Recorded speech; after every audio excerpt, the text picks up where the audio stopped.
ভোরের আকাশে তখনও হালকা অন্ধকার, পাখিদের কিচিরমিচিরে সকাল শুরু। ছোট সাজিদ মায়ের পাশে ঘুমিয়ে। হঠাৎ বাবা আলতো করে কাঁধে হাত রেখে বললেন, সাজিদ, আজ শুক্রবার, উঠো বাবা, ফজরের নামাজ পড়ব একসাথে।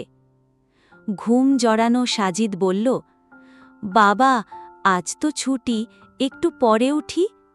বাবা হাসলেন, আজকের দিনটা আলাদা জানো, শুক্রবারের ফজরের নামাজে ফেরেশতারা বিশেষ দোয়া করে। যে জামাতে পড়ে তার মুখে কিয়ামতের দিন সূর্যের আলো জ্বলে। সাজিদের চোখে কৌতূহল, সত্যি বাবা?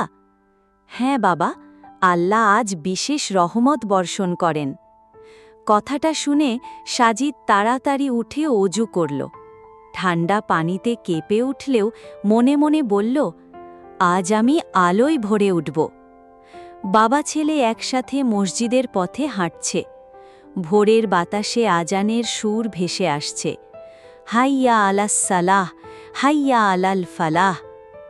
মসজিদে দাঁড়িয়ে ইমামের তিলাওয়াতে পুরো মন ভরে গেল।